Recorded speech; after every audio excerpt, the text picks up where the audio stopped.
joint meeting between the town and village of Walton. We'll start off with a moment of reflection and the Pledge of Allegiance led by Councilperson Armstrong.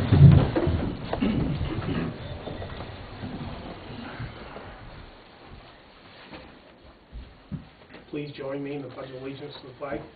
I pledge allegiance to the flag of the United States of America and to the republic for which it stands, one nation, under God, indivisible, with liberty and justice for all.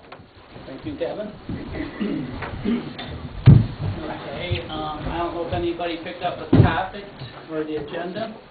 The topics that we're going to start with, and we can go to any issue that the public would like to talk about.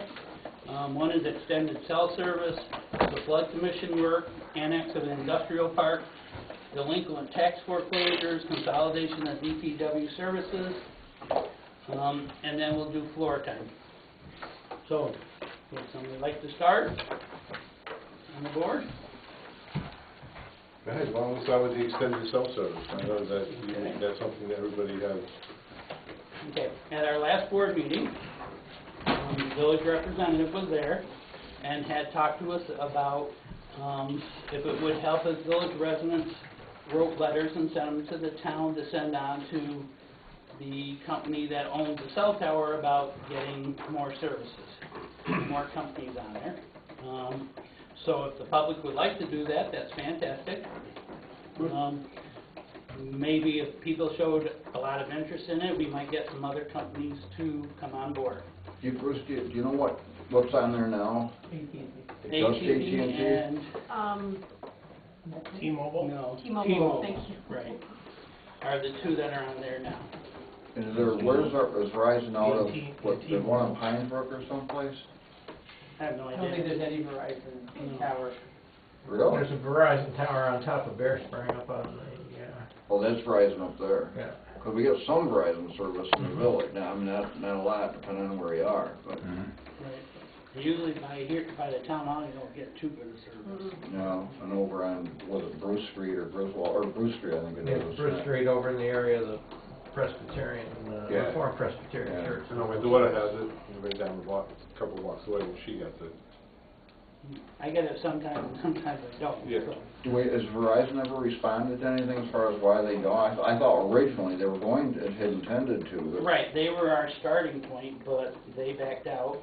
And before we go any further, would everybody please turn their cell phones off? Thank you for reminding me. Yeah, I forgot to. It comes on the recording and then it eliminates what everybody's saying. You hear just a beeping of the cell phones and if you're texting or it rings on us. But that's where we're at right now. We have contacted Crown, which is the company that owns it.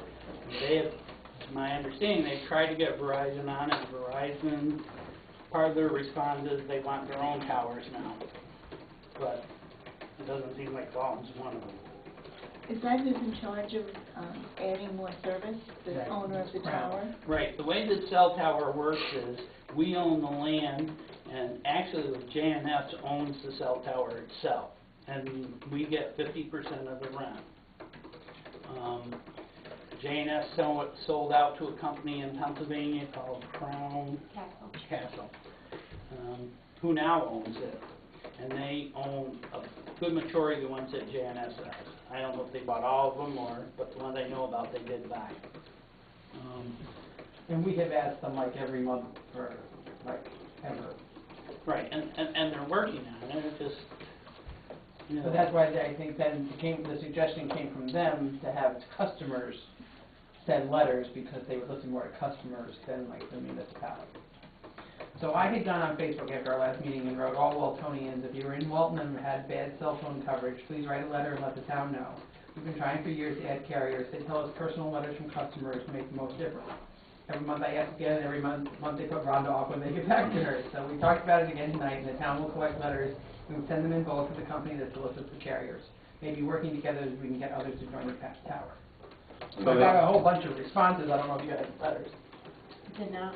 So they should be written to Crown? Is that where They could- I mean, they got sent to the board here, but Crown is. They could address it to the town board, the village board, anybody. I think they should address a carrier like Verizon, who a lot of people have, and seems to be the main complaint is service for Verizon. I think that's who, it can go through us, but I think the complaints need to make.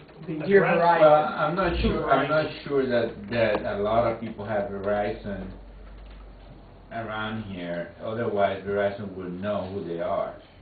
I think the problem is that locally, a lot of the phones that are being sold, like at Radio Shack and all that, are AT&T. And then track phone, a lot of them run on AT&T, some of them run on Verizon. Next 10 runs on AT&T. What's the other one that they have? Straight Talk runs on Verizon, some of them on AT&T. So I think that the problem is they want to hear that they have Verizon customers that are not being served. And I don't know So how that's to... what makes sense, is that Right, Verizon. and there is, I mean, and it's not so much, people around here probably know to get AT&T, but you have a lot of people that come up weekenders and stuff. Yeah. And they're the ones, I mean, I don't know how we address that problem, getting them to complain, but. Well, some That's- of the responses on here, like I said, will say, well, we're gonna write to them and, you know, and you're right, some of Verizon is fine in the village too, you know, and stuff, it just depends.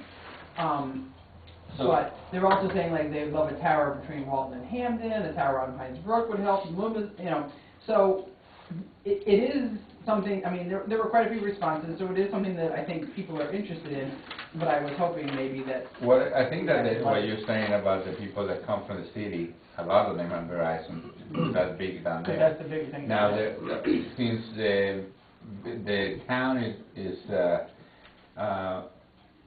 looking at making money out of another carrier being added, shouldn't we be proactive and have a massive mailing to all these people of a letter saying, how is your Second homeowner, you mean? how is your cell phone service here if you have Verizon, blah blah blah, and have a way of them responding back to us and try to collect it, because I think the people that we have to catch is the people from the city that have second landowners here, second homeowners here. A lot of those people are on Verizon. I know that I mean, that's one Verizon, idea. Verizon recently, I don't know how, but fairly recently, Yeah. laid off, took away a lot of its online support. You can't email Verizon anymore. It's all Right. frequently asked questions and Right. these feeds, but you can't Right. write online, you can't contact Verizon anymore with a question or a comment. So I'm literally, a paper letter is about your only option for something like Right. this.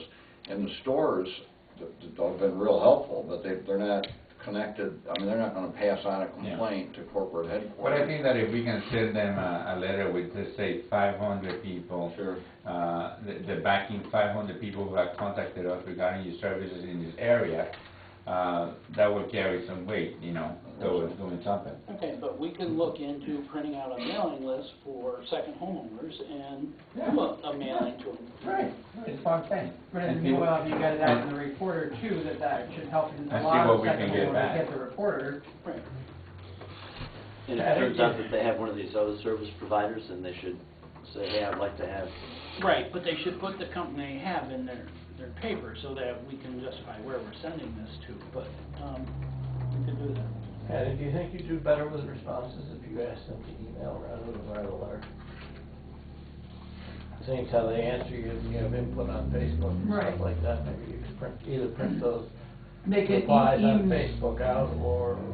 Well, I have the replies on Facebook, like I said, there's, I'm gonna write a letter, I'm gonna write a letter, I'm gonna write a letter, but you know how that goes, and I do that too. People don't, but And you forget, you that's know. why I'm saying if you took emails rather than having them write a Well, letter. in the letter that we send, we can also put the, you know, town hall phone calls. Just contact us and say, yeah, I want Verizon, and we can write it some type, have it some type of paper. I know, Rather right than now. finishing. Sorry. I mean, but that'd be an option, I mean, that'd be one option, you know. We probably could put it on our webpage and, I mean, all Ask those people to angles and contact see you. what we can, you gotta attack it from all, because some people want to talk on the phone, some people write on email, some people like letters, you know. And it might be a smart thing to do like a sample form letter to say, this is what basically you want to say, and they can sign it and send it in, or bring it in, you know, they could just print it then instead of having to write it, as sometimes it's... Is it on Bear Spring, because Verizon assumes that's enough coverage for the village, or are they trying, do you know what I mean? I mean, obviously it's a high I knew there was tower. one on Bear Spring, I didn't know what the carrier was, I guess if that is Verizon, that's the coverage that you get. Yeah. But if we both put it on our web pages, then we even have the chance for tourists who want to come here to say, well, we use Verizon. Well, and then the other thing, for me anyway, if I'm asked to do something like that, it always helps if you can just silver platter the information and give them Verizon's corporate headquarters, Right, regional headquarters, you know, their mailing address. Well, we were going to do the- it through us and have them, we were going to send them in bulk. Oh, thanks. I think So we that- can do it either way. But they, Right. yeah. Okay. Well, I think tonight that we're on, going to be on video, so I think that's one way of getting it out. Right, because it'll be on YouTube. It'll be on YouTube now, and a lot of people do look at it. And Brittany, we'll get together and talk about putting something on our webpage for that. And I think that would be a good idea. Yeah. And having them all come to the town, so Yeah. that it's one, that way we don't have some, you have some, they're all together. Yeah, right now, they'll come here. So we want to do like a sample letter that we want to put out on the webpage that they can I think that'd be a good idea. That's a good idea. print out, sign, and... It should be the same letter that we're gonna send out in your mailing list. If you get one, just email it to me and I'll give it to Britt. And Okay. we'll put it on our website. Okay, Britt? Thank you. Okay. Any more discussion on the cell tower? So who's gonna write that letter? So you're the action officer. I'm rather smiling now. Yes. It won't be when people start calling. I didn't say that right, that was this one, you're right. That's why I put you in between. Okay, the next topic on the agenda was the flood commission. And to me, this is one of the best groups we have in Walton. It's a joint venture between the village and the town. We have code enforcement officer there, the highway superintendent. We have town and village board members, the mayor and myself are on it. And then the rest of the people, most of them are extras who help us with technical advice. We've accomplished a lot, and I think we have a lot more to accomplish, and I think you'll see some major changes coming next spring. Hopefully enough that the flooding on Delaware Street will not end completely, but dismise a little bit and not be so bad. And it's been a fantastic group. I mean, we really accomplished a lot. And I'll let the mayor talk about it a little bit, and then we have some decisions to make on that topic. Just also so you know that there's also representatives from planning board in the county, DEP is there. So I mean, we have a really nice group of every organization that we're going to need. DEP is doing a lot of the funding through their sources.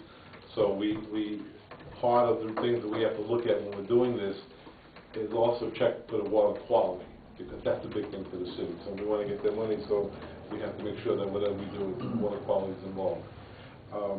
Like Bruce said, we're worried about Delaware Street, the flooding. Another thing that we work on, we both had talked about, both groups that we talked to about that explain we're looking to do, is the floodway. As you know, FEMA come out with the new maps, and the floodway, which used to be on Water Street, is now moved up to Delaware Street. And being so, it's affected all our businesses. And it affects how they can improve on things, and it's going to cost them a lot more money to insure. So one of the things we're trying to do is get them to do something on Water Street, digging on Water Street, because between us, we have a lot of room down there in the county. I mean, the village alone has 17 acres down there.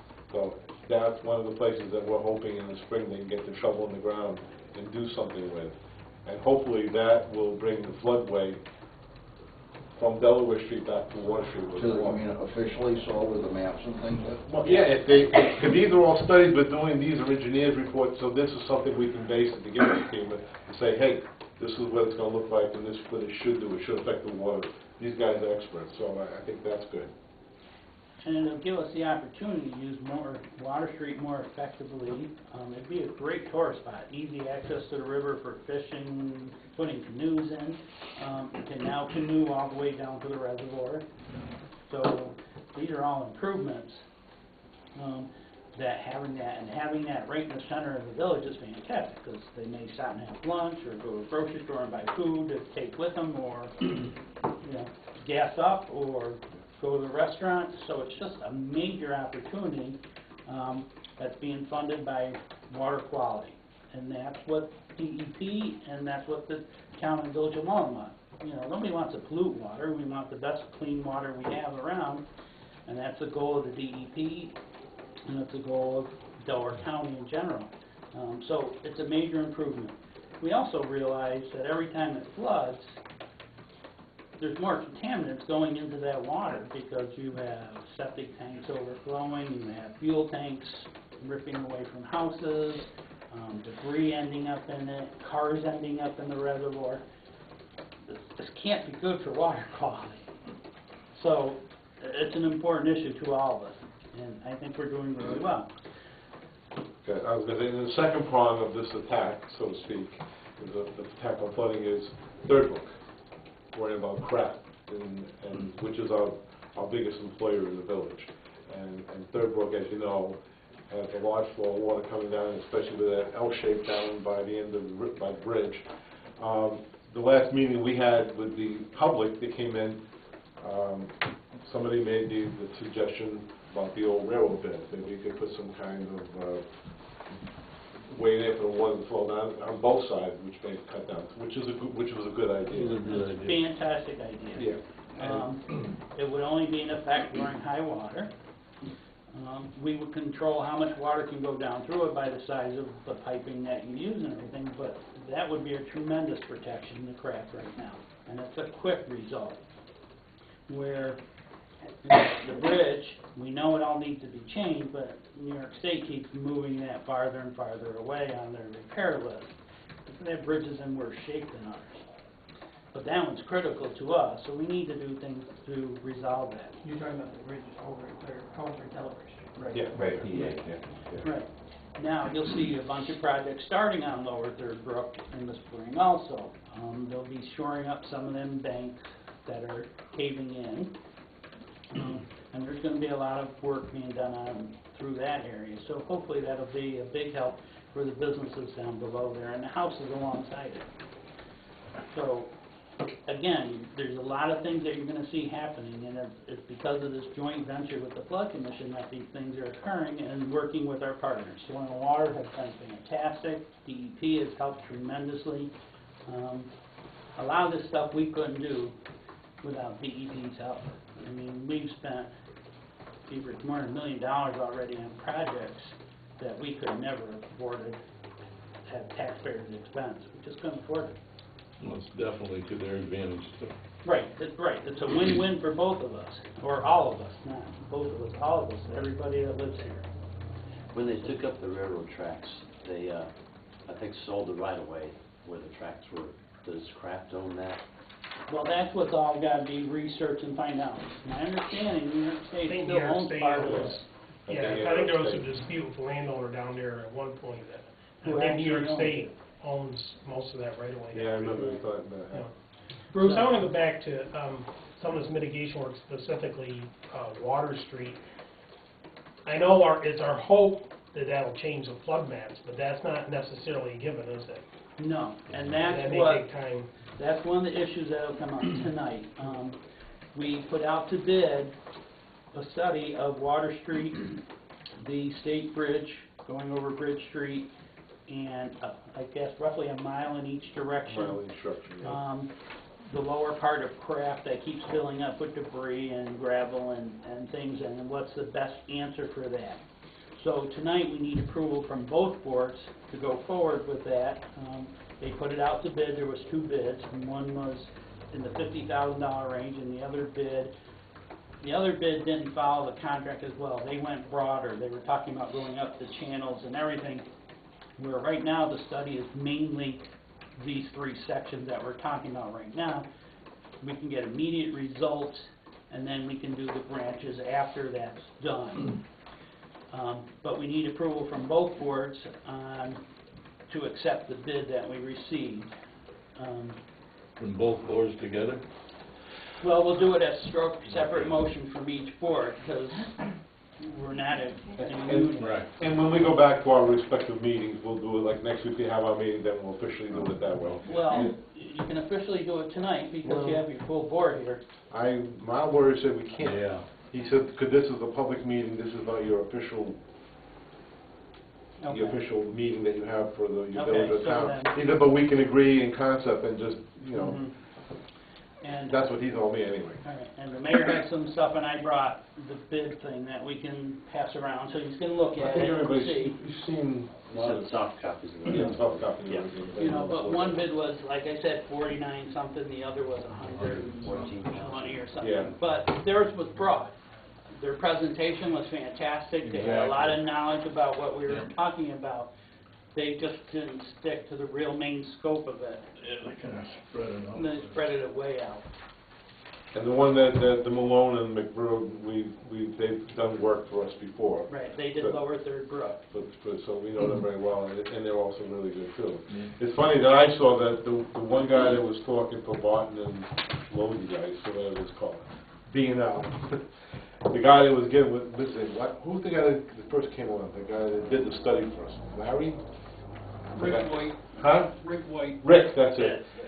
Was the guy that did the study. You remember we had a study down on Water Street, I think it was 3.5 years ago.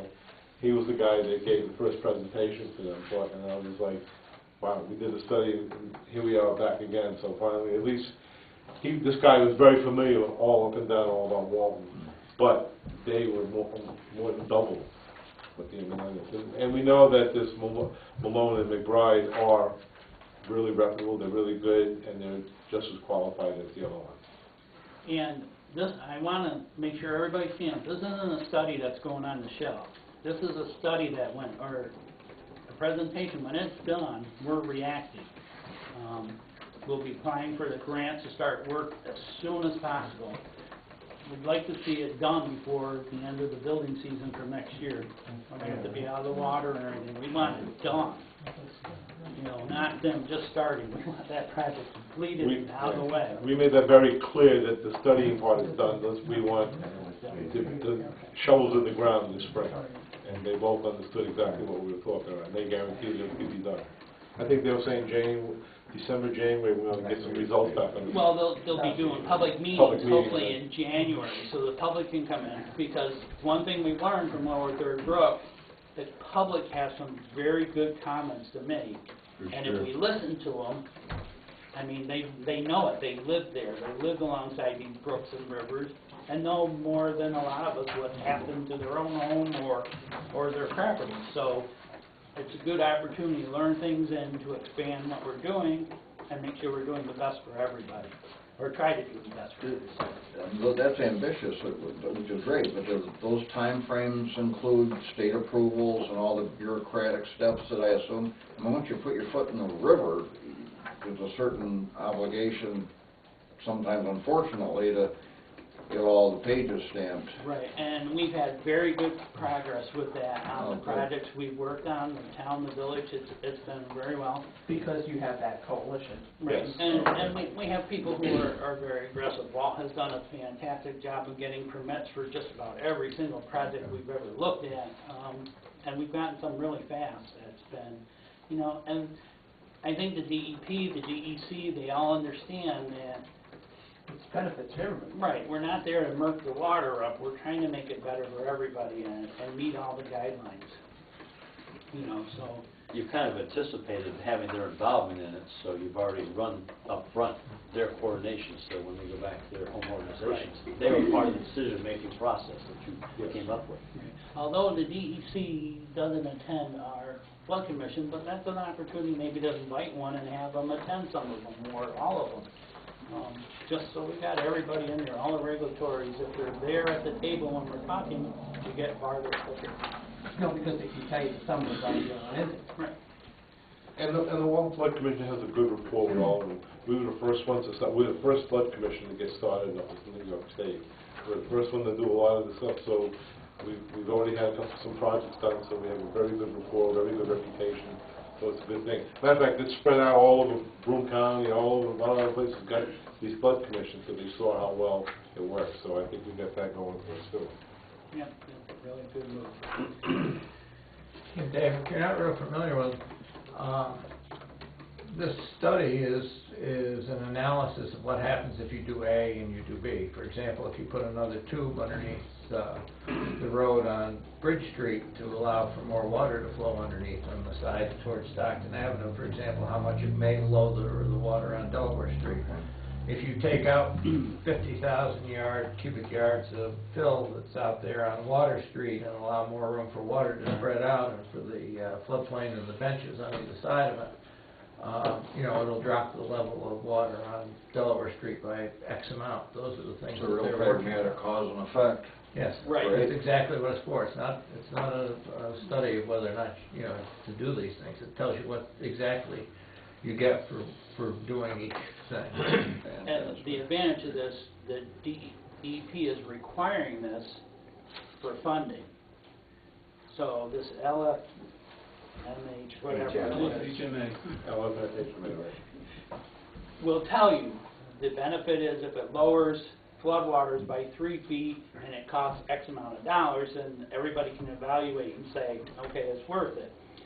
If changing this little spot is going to drop it 2 inches and it's going to cost $500,000, it's not worth doing it. Let's go on to another project that's going to do something that accomplishes it. Sure. So it gives us both results, cost and benefit.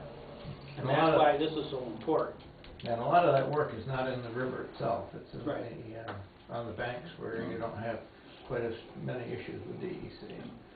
And the city has also put together a pocket of, or a fund to help pay for a lot of this. Plus, in that, which is new, is there's money in there to relocate businesses if that's something, or residences, if that's something that would help as part of your project.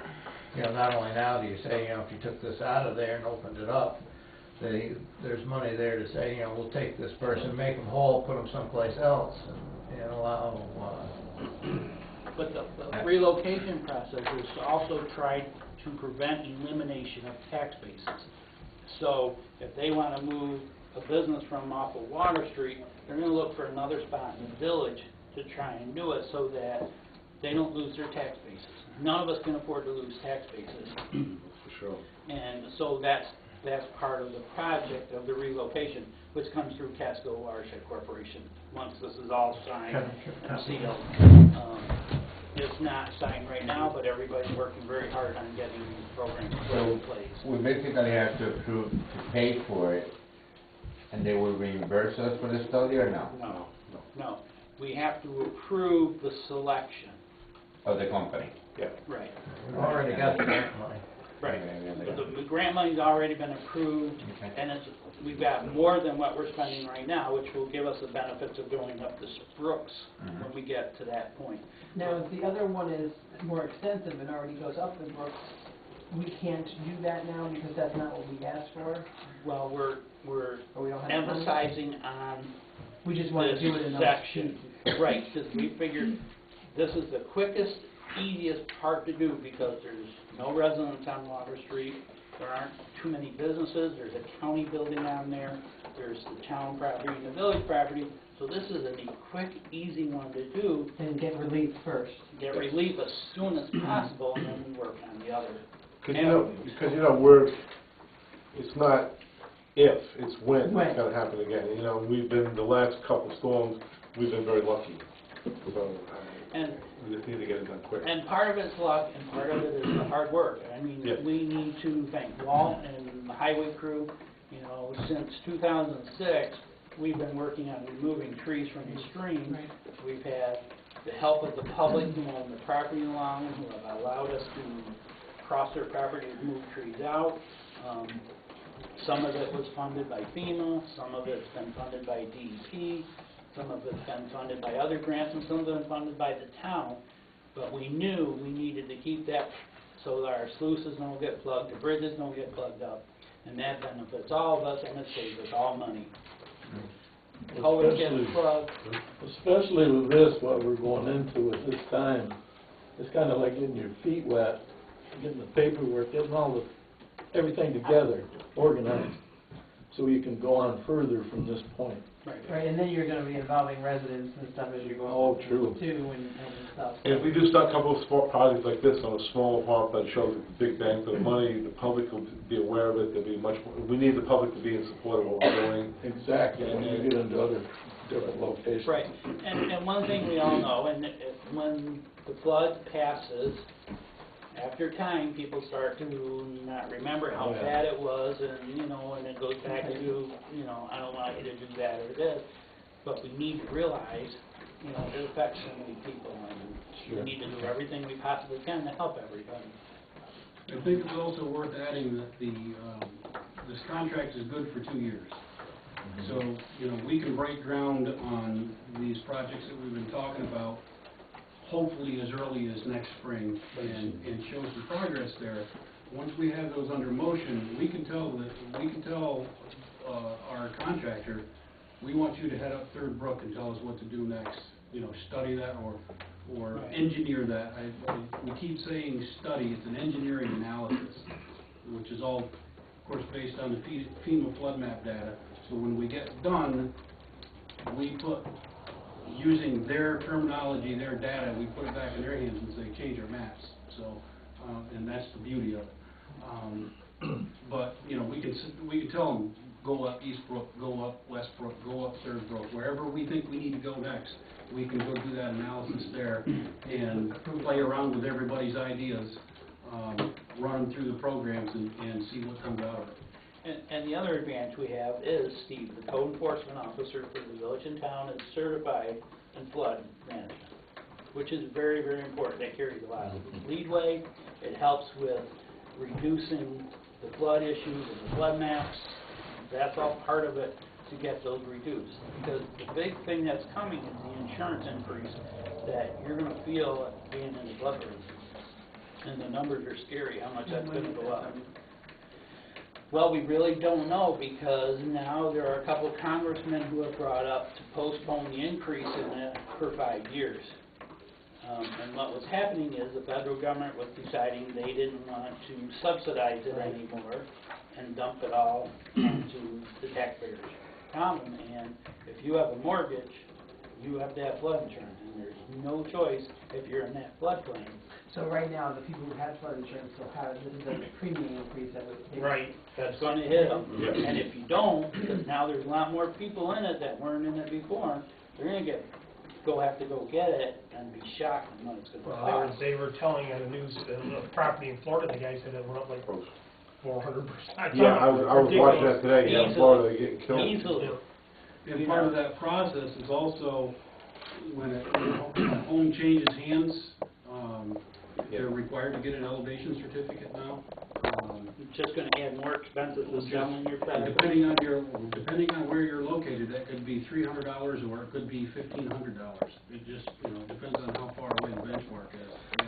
So which means it's better for us to get the shovels in the ground, let's get started, and so we can get some action.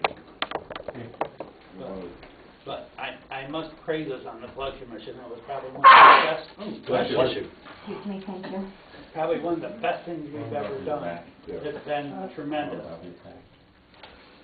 Okay, before we go on to the next topic, I also wanted to just pass around. This is the Emergency Watershed Protection Projects that Sterling Water did. We got funding through the federal government, NCAR.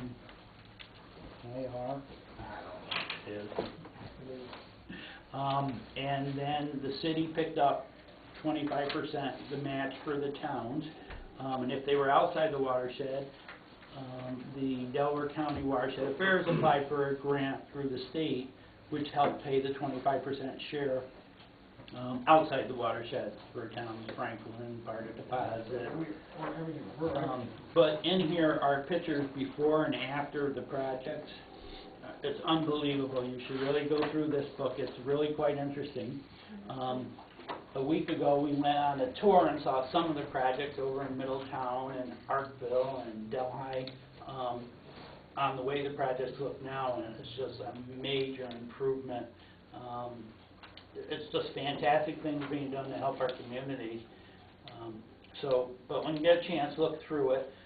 We probably can get another copy that the village can get and have in the village. I have a copy down there. Oh, you do? Yes. Okay, this one I'll leave with Rhonda, and she can leave it in there so the public wanted to come in and see it or anything. But the projects in there are amazing that they've done. It's unbelievable. The contractors did great work. Just everybody fit in and did wonders. We did it 3 or 4 in one, right? Baxter Brook. 4. Right, Baxter Brook, Gosford. Gosford Road, One up on McGibbon Hollow, McGibbon, one on Northern Hollow, and Right. then the County Route 22. and then County Route 22 was a major one. It was threatening Upper Park Street, is that what it is up there? But that project was huge, and they did a good job on it, and it's coming right along. So there's been some big things that would help. The one on East Brook is a major improvement for the village because the sediment coming off of that bank failure was ending up in the stream all the way down through the village and plugging things up and raising water height. So it was definitely a big improvement. Bruce, I think most of these have been done by local contractors, I mean, as far as the county, I right? would think all of them I are think local. they have I don't one, remember which is- seeing any. It's nice, I mean, it's been quality work, and it's been... Right. It lists in there who the contractor was. On the front lists all the agencies involved and gave thanks for the fundings. But it tells you how much the project cost, who the contractor was, and I would say probably all of them are local. Everything I've seen so far. Yeah, I don't remember seeing anybody that wasn't a local business, which is fantastic too. They're employing local people, using local products to do it. I mean, it's just a benefit all the way around. And it comes down to water quality, which is what we all want. If you look at a small project, look it over by the country store. You see that little lot there, you'd be surprised how much flooding has already been saved in the few little flooding that we've had around, because that's an overflow. That area over there now has protected the bus garage and the big M, which always gets really slammed first. And the few times that we've had a little bit of water, they've been okay. So that's on a smaller scale, but it shows you globally what's going on. Okay. All right, the third topic is annexation and industrial park. If the village like to talk about that, that's fine. And I had brought it up to Bruce, and the reason why I had brought it up, because they had, when we were talking, the flood commissions were talking about properties being moved, you know, one of them was Scotty Benson's property. And I was concerned, and Bruce as well, that if you took a company like that, and Bruce said, well, they have plenty of room up in the industrial park, and I said, that's great, but it takes this big company that helps us with our taxes out of the village. And I asked Bruce, I said, maybe if we had to get to that, ask the town, maybe you consider annexing this into the village. At least it would help us keep our tax base. And we do have water running up into there, so it wouldn't be really much more that we have to do. But it was just a thought that I had. And it's something we can look at. I mean, first of all, nobody's moving anybody unless it's, to be relocated is a voluntary program. Nobody is being forced to, nobody's taking their land from them, is the last concern. We're just looking at different places to put them. And if they should decide to move, it could be the industrial park, it could be anywhere that we find suitable for them. There's been a couple locations that have been brought up afterwards that we'd have to look at. The disadvantage is we might get a lot of the public saying, I don't want a garbage company by me. I mean, you know, that makes it a little harder also to deal with. They're a great company, but we also have people who say, I don't want that. Well, I think people got to realize this, a place to park the truck, it's not like they're dumping garbage. Yeah, right. You know, I Right, mean, but But there's it's always still gonna be holes. people have a Right. perception of what it is, I guess, Right. that's really And- wrong, so. And it may be very costly moving, because if he moves, he may have to follow all new regulations of, Mhm. you know, the truck's gotta be enclosed in the building or whatever, I don't know, and we'd have to look at what the codes are. But this is just a possibility of things that could happen in the future. We're just trying to cover all the bases, that's Right. all. And I'm not saying I'm against it, but I think you need to get the businesses that are up there, how that's gonna affect them, because that's gonna create an additional tax burden to those, the ones that pay taxes. I assume there's some up there that, at least one that probably does, right? We're just looking for a way that nobody lose tax basis, Yeah. that's all. Right, I right, mean, I it might not be understand annexing the whole Right. property, and it may be just a lieu in payment to the village for what they Right, lost, yeah. so that they don't lose. You know, I mean, we don't wanna burden the other business up there and say, now you gotta pay village taxes, you know. The village might like that, but they might not, you know. Well, but- we want to make sure they stay in Walton, no matter Right. where they are, so Right. we can do that and There's village water and sewer up there already, right? Yes, Right. yes, there is. Yeah. Is that a separate taxing district up there, is that how you do that? I don't know how, I don't know how we It's do just it. gotta be metered like. Probably anything just else. like- Metered, yeah. Just like And they any pay other- the same anybody Yeah. else would, Yeah. you know. It's just But, metered, yeah. but we have to look at that, you know, we may be looking at some of our industrial parks. And one of the important key things is getting natural gas to it and water and sewer. Kinda hard to have an industrial park if you don't have water and sewer. Because the cost of septic systems for a huge business or a I don't- small business would be tremendous. I don't really see where you can call it an industrial park anywhere, just because of what, Well, what's in this one, this Yeah. one, right, you know. right. It's just something to remember in the back Right, of your mind yeah. in case of what. I'd like to get back to, okay, the fellow's got the business and so forth. Okay, it's to our advantage, you know, together. He moves wherever. Now, as far as that movement, you pay for his movement? Well, under We the, pay? How? under the new funding through CWC, it actually would be grant money paid to move them. Okay. The city might buy the property. Well, my next question is, okay, you're gonna, I'm the guy, you're gonna pay me to move from here over there. But now, like Ed was talking about with the new, in which, the code enforcement, okay, I've gotta go with certain restrictions now, where I didn't have to, where I am at the moment. Now, does that come under being paid for too?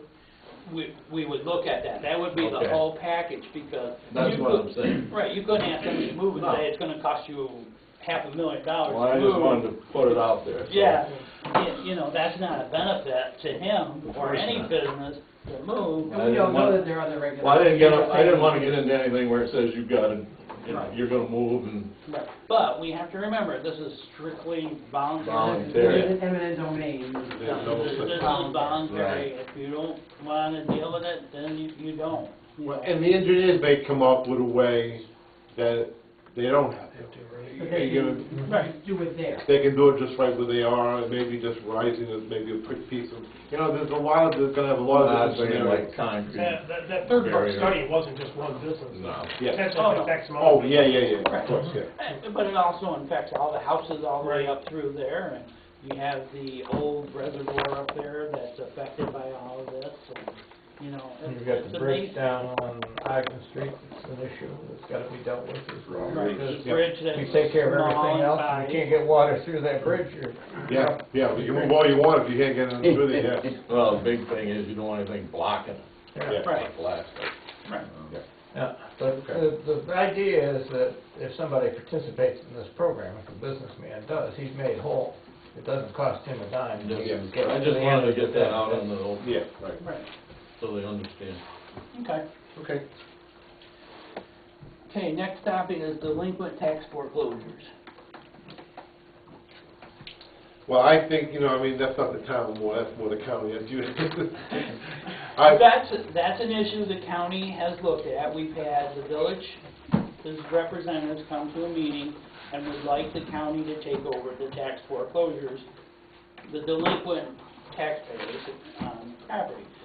The problem we have at the county level is we have to fund, it could be $1 million, and have to fund it, pay the villages back money, which they already do to school and the towns. Right. But, you know, that could add $1 million to the county's budget, which then we have to try and get back from property.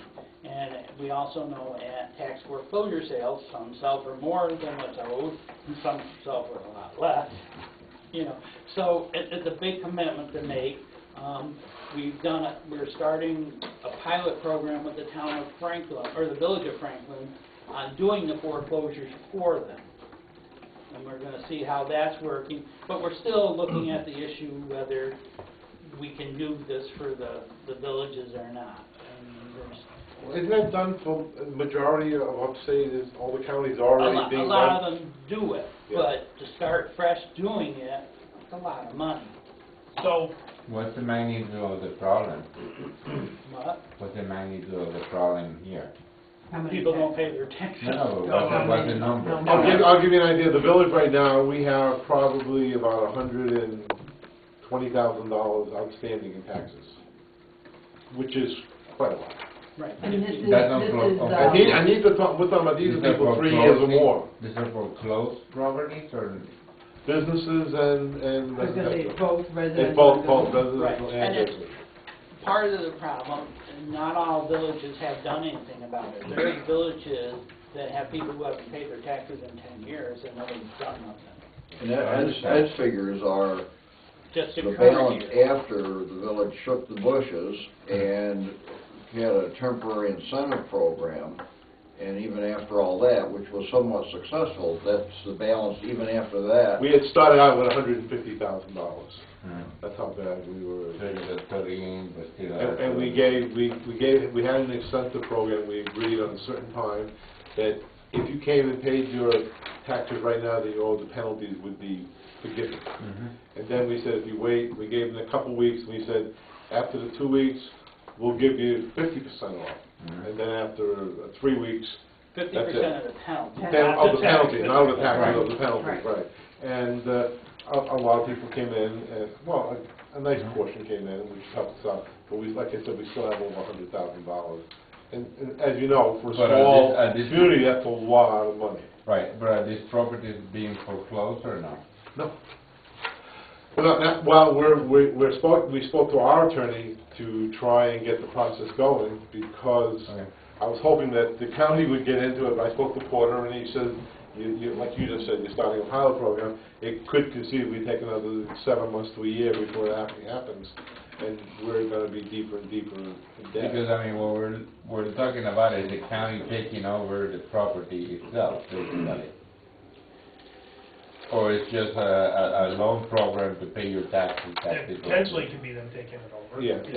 Right, Well- but that's a possibility that. I mean, that's what this name is, you know, we're just talking about tax foreclosures, is, I mean, they're gonna be taken off and foreclosed, Yeah, but and then part- take it to an auction. Right, but part of what the village representatives came to was to ask us to do the same thing that the county does for the town and the school. And, If you don't, in other words, if we're supposed to collect $10 million from the town of Walton, and we only collect 8, the county pays us the $2 million, Okay, and so then how they did try that and start, get. and how come villages got left out? I don't know, that was way before my time. I have no But clue. you know what I mean? The forefathers back when decided not to. I understand that, it's sort of an advance on a debt, but the issue is, what is their options, they're gonna come around and foreclose on these houses. Now, the county may foreclose on a house because they're not paying county and school taxes and town taxes. And when they do that, based on the amount of money, if there's a village debt, the village gets a I was percentage gonna say, back. if they're foreclosing, it would seem like they're not paying any But taxes, so The problem therefore, with taking a property into foreclosure, like I said, you might sell at the auction for more than it's over, you might take, mostly you're gonna. Mostly you take a hit. yeah, Your percentages will run wild. yeah, real wild. Yeah, well, You know, say you make $30,000 on a piece of property, argument, right. that maybe they owe the town $20,000, they owe the county $30,000, and they owe us $20,000. Right. They're gonna take the county and town first, and whatever's left over, then they'll throw the village right now. Well, they do it by percentages. Yeah. So they try and My give concern everybody is money. that if we have a chronic problem with this, and you ask the county to basically bail you out of this, in 5 years from now, you're gonna be back at square one, because the same people are not gonna be paying unless they're... Yeah, but if the county's making the villages whole, then the county's doing it in their program where every 3 years, if you're not paying, Right. they're foreclosed. One of the problems we've had in the past is that people would pay their county taxes, their town taxes, their school taxes, and think they're good, And they don't pay a village and tax. not pay the village. Because Because that's our nobody profession, did right? that. That's right. Right. There's- That's why we're in the, if they knew they had to pay like you, everyone else does, And they then we force wouldn't be in these Right, because they predicaments. would, you would be in the pile and. now Right, you're not you're in, the pile. that's why they all pay the county, well, not all, but you have your... A good chunk of them, more A good than- chunk of them, If they're gonna pay one, they're not So gonna pay the let, bill. so let me ask you something, what is the, why not just go after it yourself? We are right now. That's what they're That's what they're doing. doing with That's what we're their doing right now. Well, they did the amnesty, now it's over, so... Right. Now Well, now we have our attorney looking Yeah, into, we've done we're gonna the go for carrot, the now full it's a stick. Right, Right. but now, I but it's understand. kinda crazy for the village to go after and try and foreclose on somebody now, and then the county do it maybe next year because they didn't pay it, and And maybe the can patient the first. village even foreclose on them if they've paid their county and their town taxes? Sure, Or yeah. Well, you can still get foreclosed? I think that the message is, you know, whether the village does it or the county does it, it's gonna happen. Right, If they don't pay the tax, they're gonna be foreclosed. So therefore, you know, you were given an opportunity, now we have to deal with it. right. But the perfect world would be for the county to reimburse the villages. So that when like they do. foreclose, they could The get. county could do all of it. The disadvantage to it is that's gonna add maybe $1 million a year to our budget, To the county budget. right, Right. which we all pay also, Right. so. But what I'm saying is that it's Eventually, not they're really going a back to county our decision, taxes. it's a county decision with the village. That's right, Right. we're just trying to. Right. What, Right. Promote why. Right, and the part of this forum was for county and town and village, but we all have county issues, and I'm the county representative, so I need to hear Yeah. what your opinions are. do you have any idea what it's gonna cost you to collect the 120,000? Roughly, the attorney is looking into it, anywhere from 25,000 up. We're not exactly If sure you collect it. if we collect it. Right. I mean, that's his fees he's gonna go into, so it's an expensive part, endeavor on our part. Right. I guess to first start out, we're gonna have to pick and choose which ones we're doing, because how much it's gonna cost us. We have some people that owe So you have us, no hope to get. yeah, we have some people that owe us 7 years of taxes, you know, we have some people that owe, some businesses and places like that owe 10 or 12,000, so those would be probably the first ones we try and go at to recoup and see how it works out, and then we'll go the rest after. Hopefully, we're gonna send out, we've already sent out letters to let them know what we're doing, and I'm gonna send out another letter, like a final notice type, like the lawyer has it, this is your chance, come in and take care of this, and we'll see what happens. Now, is there any recourse for, in all of the refunding with all of the housing crisis and stuff, is there any recourse in any of those programs for people in this situation? For I don't know I don't know of anybody any, that call for taxes, they help That's you just if you're your behind on the mortgage. mortgage, Yeah. but, you know. And will the village let them make payments on it, or that's not something that? Well, you know, there's a good point and there's a bad point about that. Right. So once you start a precedent by doing that, Yeah.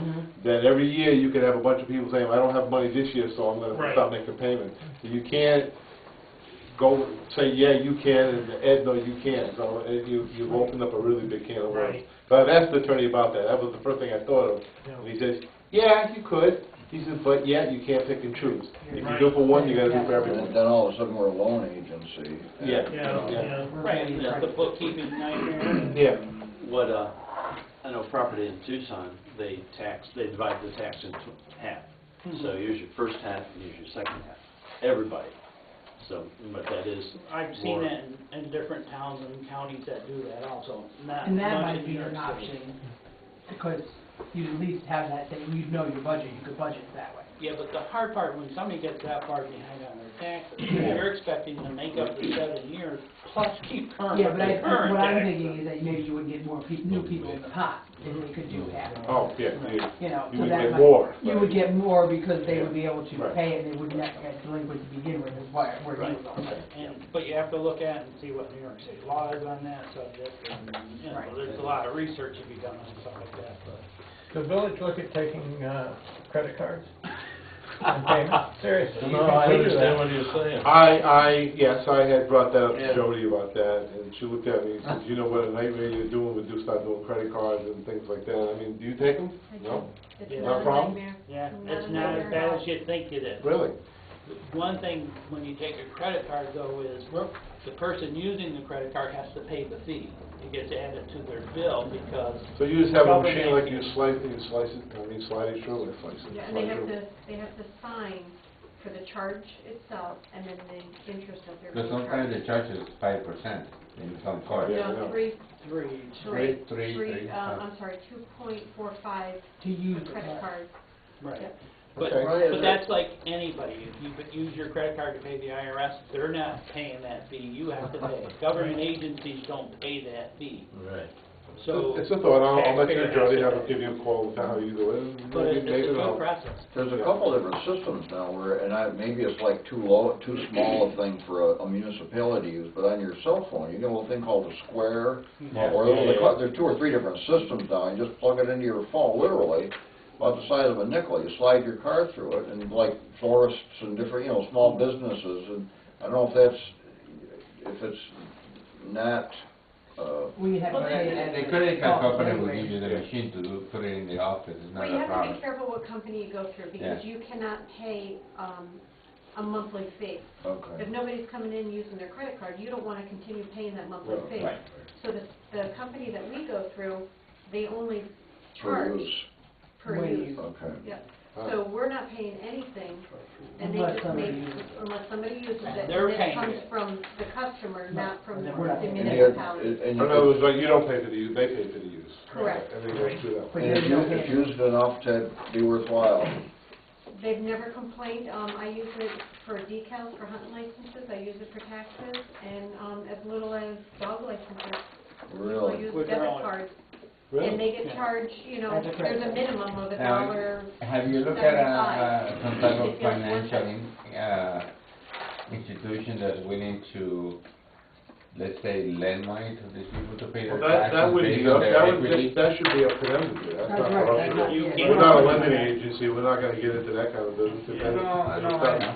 But they, Yeah, but it's kind of hard to lend money to someone who's 7 years behind on their taxes. no, I understand that, but. Are you see, gonna what- get back? Let me tell you my thought process here, okay? If you have equity in a house and you don't pay your taxes, okay, that equity backs the 7-year taxes. The problem is if you're gonna sell the house, okay, through an auction from the state or whatever, you're gonna get a hell of a lot less than if a bank is selling the house, probably, otherwise. And so there may be somebody who I mean, I'm not a banker, but you are. Only one day a month, my opinion. And that's why he's not answering you. But again, that's a good view to have, but it should be the homeowner who does that. Well, Well, if somebody's- I understand that, yeah. Yeah. I'm just saying in. Unless you could set up somebody who'd be willing to. Like a conduit that- Yeah, right, say, we have this, we know this bank has this program, is that what you're saying? Exactly, Oh, exactly. okay, then In the sense that we're public servants, Right. and these are the people who. Well, and you have to be careful You with know, that too. yeah. Because as a You municipality, cannot sponsor you a cannot company, I right, understand. so I mean, I understand that. if we had a list, I guess we could give out a list of I'm people. just saying, And you if the bank said, "I'm just ready to provide do it," you'd be information, okay. not sponsoring a. If somebody's 7 years behind in their taxes, we sort of already have loaned them a lot of money. Wow. Tink, you had a question going back to the credit card, and you got cut off. I wanted to go back to the Village of Franklin. You said you're gonna start a program? We're looking at a pilot program. They're trying to work the deals out where the county forecloses for them. So Right. Franklin's not hiring an attorney to do it, we're using the county attorney. But that's where you're gonna start this program? Well, that's what we're starting on this end. It doesn't Okay. mean all the other things that Right. we're talking about aren't gonna be looked at, it just, as But budget you're director. actually gonna get involved? Yeah, as budget director, I don't wanna add $1 million to the budget. No. I'm sorry, but I don't. Is Franklin a village or a town or The both? village of Franklin. Village. The town's already Or he getting does it compensated. because he gets compensated? Right, so As that falls on the county. Has the county ruled out doing 2 villages on their pilot program, but they can say? They'll talk, if the village of Walton wants to, Yeah. let me know, and I do, I'll they do. present it. They do, I can see very, See, the problem is. Now, they couldn't approve that for it, but well, I'll think ahead, we'll do it, we'll That's talk right, about, we'll we'll do talk it. about I'm that sorry, Monday's meeting, that'll be on the first thing on the I hear agenda. that, I don't blame you. What's the best tool for us to present that to you? A letter from the village to? No, this is good enough. Okay. And Bruce, for the study in Franklin, what's the time frame or the timeline? They're working all them details out. Okay. Basically, they're gonna look at foreclosing on properties, figuring out what the cost is, and the village of Franklin's gonna have to pay that cost out of the revenues, and, That yeah. would be good. I mean, understand that whether the county does it or you do it, There's gonna be a cost. there's gonna be a cost, and that Absolutely. cost is in the form of taxes coming back to everybody. Right, okay? but So, you hope that you make your costs back. Don't always you hope, happen. and the reason why you don't wanna do it is because you're an accountant and you know that it's not gonna be 100% when you get back, Right, okay? So, right. so. Well, the other so- side of that coin, so you don't do anything. Right. Say people are not paying, Yeah, but No, something has to be done. Right. What I'm saying is, it's like passing the house paper to the county, okay, so that we don't have to deal with it, okay, type of situation. Right. And to me, I don't know that the county attorney has so much time in their hands to deal with it. Well, You see but what I'm that's what, saying? that's where we're looking at it, but Right. we already have them that we do the research on for them. If when this the was such county's a great gonna- idea, it would have been done all over the place. It is done, most of Well- most of the counties is done. It's done differently in most of the, well, all the other counties. I think we're one of the few that doesn't. It doesn't seem Our really village right gets that the money and it's the School and county's the town are problem. one way, Yeah. the villages are another. Uh-huh. Delaware County doesn't do that. But most of the majority of the counties throughout the state of New York do it. We're one of the few that don't do it. Right. We're not inventing the wheel here. Are they financial, are they financially successful with it? I don't know if they're successful. How much do our taxes go every year? I mean, you have to look at that whole deal. I mean, because, you know. Yeah, but it's not fair that the village isn't getting the same benefit that. We- No, I don't say, Well, I think it's right to ask Doc, we realize that we gotta pay for it either way. Either we Yeah. have our own attorney or the Right. county attorney. Yeah. But our thought process is, if the county's already doing it for the county, for the town, for the school, how much more cost is it gonna be to add in the village on top of it? Our cost will probably be less Yeah. than what it'd be just doing us alone. Plus the village at an unfair advantage, because like you said, people are gonna pay those taxes, because with villages. Absolutely, that's what we're going through now, that's why we Right. have that. But the big question is, if we did it like we did for the town and the school, it just adds roughly $1 million to the county budget, and it's biting the bullet and doing that, and getting the board of supervisors to agree with that or not That's a agree. tough sell right now in Sure. the economy. That's Sure. the bottom line. It 20 is. years ago, they should have done it and probably would have done it and then wouldn't have thought anything about it, but it is tough stuff. It wasn't an issue, or maybe it was, I don't know. Well, I'm sure there's always been Yeah, foreclosures, yeah, I'm sure it's a bigger issue now. Okay. It would be Okay. I just think it would be nice if the county took care of the village the way it takes care of the school. Why not take care of the municipalities? Right, but Why it- is the school getting there ahead of us? Because that was the way, what they were already in, right. and I don't know if that was requirement by law or anything else. It just, to fix that issue now, is gonna cost us $1 million at the county level. That's a hard Well, how sell. much will it cost if you drop the schools and pick up the villages? Yeah, but I don't know if you can go back and do that. And that's what I'm saying, you'd have to research whether that was law mandated by the state or what, and the villages just were left in the dust when they came. If that's what it is, I don't know. Let me ask you something, when the charter for the village was created, what was the tax incentive to create a charter for the village? I don't know, I wasn't here, I don't know, I've never read up on it, I don't Probably know. never was. I wasn't even born yet. Actually, I mean, take a look at that, because at that time, I think that that was the reason why it was created, taxation. And The village was for the village, right.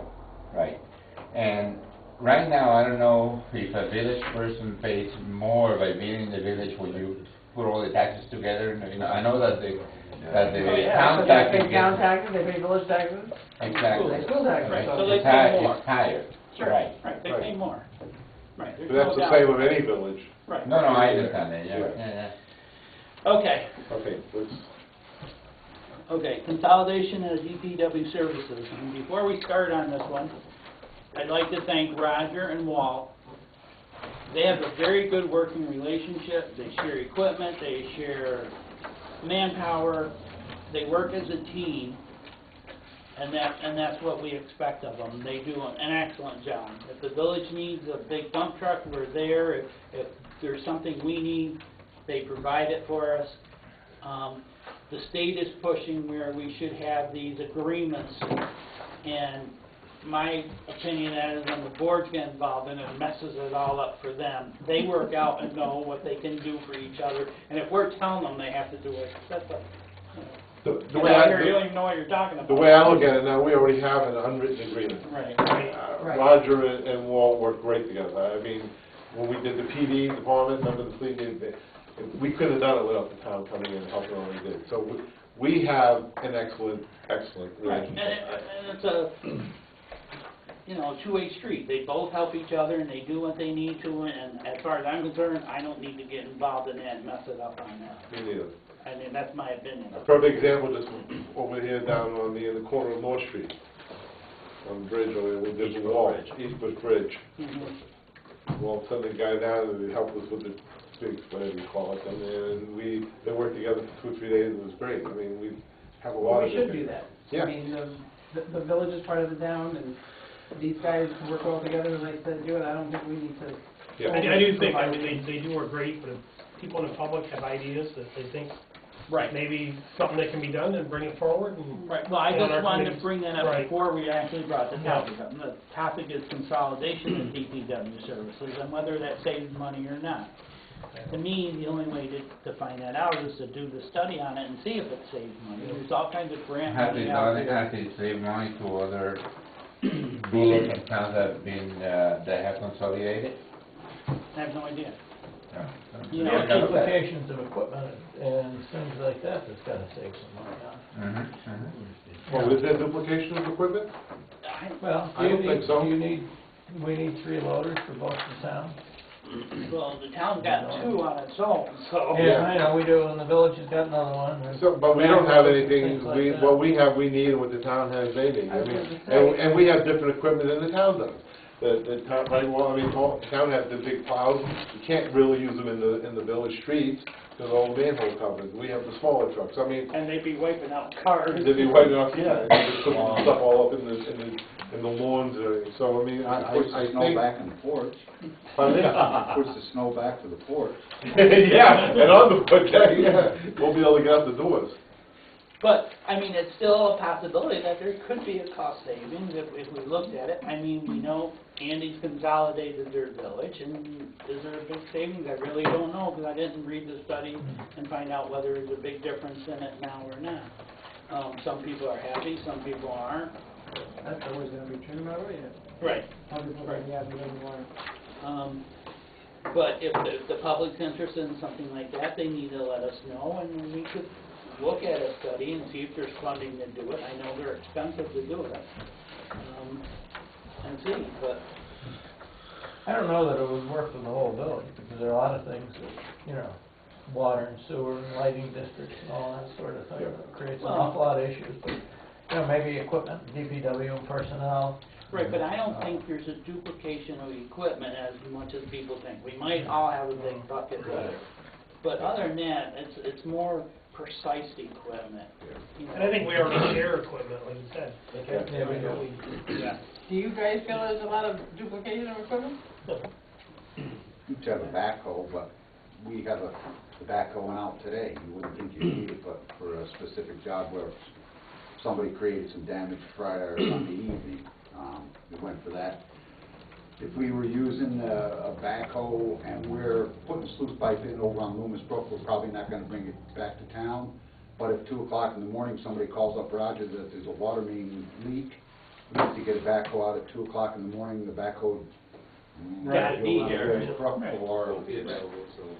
what if you do, you got a water leak here and you got a drainage over there, I mean, you need to have, Right, you you know, need to have a figure- backup to begin with. Yeah, sure enough, so, I Right, mean, and we're doing better buying stuff on surplus, you know, and I think, Is the village buying stuff on surplus too?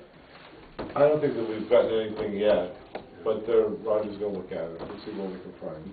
but it's harder for the village because they need precise equipment. It's smaller Yeah, stuff. yeah. Right, the town, we got a bulldozer, and we got a great deal on it.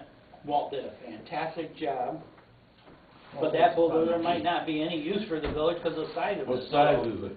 Right. But it's still a good program for the village. Yeah, But they have yeah, small good problem. It is equipment. good. I was gonna say, Yeah. those villages are getting rid of stuff too, just like towns are, which is what. Right, but it's harder for the village. Well, this is surplus equipment from the federal Federal government. government, yeah. So, you know, Well, federal they might government, have smaller equipment to do their army complexes, which don't have wide roads or something, but, you know, I think it's harder for the village to find, although they might find generators and pumps and things of that. Well, I'm sure nature. Walt does it also with that type of equipment. I've been into that myself.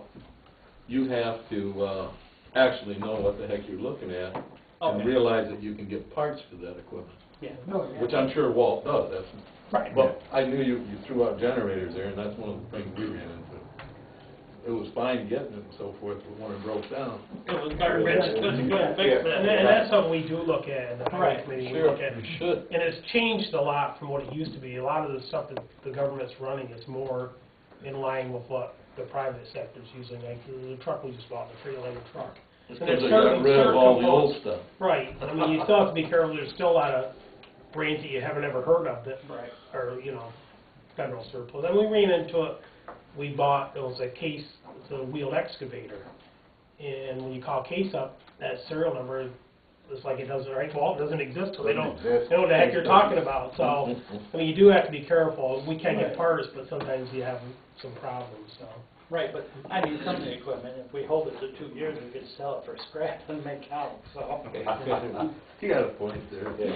So, but. It's something to look at, yeah. Right, and that's a precise thing, but I think we have like I said, the two of them work together so well and help whoever needs the help, and I just don't think it's something the board should be dictating to them. No, it's Because we're gonna mess it up. It's the same way the town works with other towns. All the towns in the county work really good together. Mhm. And like Bruce said, you know, the state wants you to have these contracts or agreements. And it's always, the way it's worked, it's always been really good, because if one town is always asking for help and never gives it back, the other towns are gonna know that. And Right. say, yeah, well, I don't have trucks available or whatever, so. It sounds like there's nothing there that needs to be fixed. No. No, I don't think so. And with the town, you know, we might help Hamden this year and need nothing back from Hamden, but 2 years from now, they've got all their trucks down here helping us, or the majority of them. So they keep track of it. The other thing we have is what's the piece of equipment we got? Hydro seeder. Hydro seeder. I mean, that goes out all over the county. I mean, that's been a good project. Walt's spent a lot of time on it, calculating things out, but we've had a great response from it. But no one department could really justify buying a hydro seeder to use it 3 times or 6 times a year at the cost and let it sitting. But with it being rotated around the county and the towns and the villages can even use it, as long as they have the training, it saves a lot of money. You know, There's a so couple other things that are needed with that, and I guess the other thing is, it didn't cost the town anything. A Right. little bit of paperwork, maybe a postage stamp. right. It's funded and all the materials. the seed and the mulch for the way the FAD goes, and I think probably for at least another 5 years of funding, and that project's, we spent probably in the $100,000 range on that. Right. And the fee to the town and the county is a small maintenance fee, it's minimal. I mean, we're getting checks for $10 or $12. Yeah, we charge a fee per hour for any municipality, and that goes in a separate maintenance fund, so when that equipment needs work, There's money to pay for parts or but it's whatever. a minimal charge to. Well, if you got the area to where that can be used on and utilized, that's great. But I mean, if you're digging up just the water line from the, Right. you know what Right. I'm saying? Right, but look about Water Street or Austin Lincoln, if you did a big project and tore it up, that'd be easy to go in there and No, I'd be seed it. excellent for that. You know, so there are places in the village, just not as much. You No, know, I understand what you're saying, and I agree with you. You know, if you try to go down alongside the street, you're gonna be blowing it on people's houses, but, no, and it will, and it'll grow. It will grow on the houses and stuff. I mean, we've had it grow on signs and everything else, so. Oh, maybe we don't need new siding, we'll just go through that. Take it up on Be Prospect. green, literally. Be green, literally. Have you built your sign today? Yeah. Okay, Okay, let's go into, all right. is there anything else that anybody wants to bring up? We're here. Any board members have anything else they'd like to discuss? Okay. Wind towers, Oh, wind Okay. towers. okay. Can we talk about wind towers? Sure. I read the article, I haven't seen the papers, but my understanding is that the scope of it has been changed from 8 to up to 26. No, It's not at all. no, 8 is the maximum, there's not going to be any. right. The project called for 6 to 8 of them. Can I ask why that place was chosen? I don't understand why you would think, why the town would think a good place for that is on the edge of the village where the concentration of our population is. The town didn't think that. That's, Right. they picked where the wind is, and that's Who where is they? Who is they? the wind company. The company and they approached the landowner. The town had nothing to do with it. The town zoning allows wind towers. So this company approached the town after making contact with landowners and stuff. When it originally started, it was going to be to the front of the mountain. It is now to the back of it, and it goes all the way down the backside of the river to Paul Endress's property. So there's 6 to 8 towers. There's a couple landowners. I think there's only 2 or 3 landowners actually where the tower sites are. The other one is the access road going up and going through different property owners if the project goes forward. As I said in the newspaper, the tower is 5,000 feet, almost a mile from the school. Which sounds like more than it is. I mean, we know our line of vision, you know, how we can see a mile very easily around here. You know, Right. we're not a place like Right. New York City where the buildings are in the way. Back in, what was How it? tall was the tower that was there? The That was test an tower? That How was, tall was it? I have no idea now. 80 meters. Huh? 80 meters. 80 meters. 80 meters, okay, and how tall are these towers? They could be up to 500 feet. right. What's Which 80 is, 300 meters. What's 80 meters in feet? What's What's that? 80 I mean, 500, 117 meters. Huh? 117, right? 384 feet, 117 meters. Okay, so about 40% taller than the one that was there already. The one that was there, anybody see it? Because I never saw it. Yeah, but these are going to be a lot. These are gonna be No, big. they're That's not why gonna be I'm out of storage, they're gonna be, what is it, 20, What did 20, you just say, 100 and what? 717, so it's 37 meters more.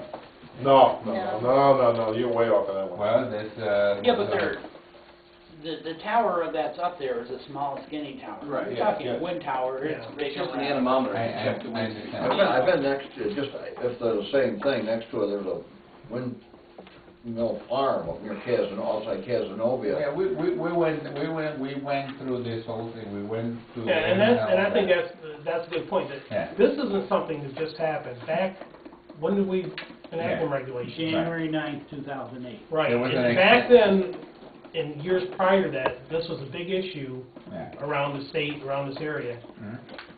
Our planning board did a lot of work with the county planning board, and they looked at a lot of other regulations. It wasn't for this project, it was for wind towers as a whole. We did site visits and everything. Right, Yeah.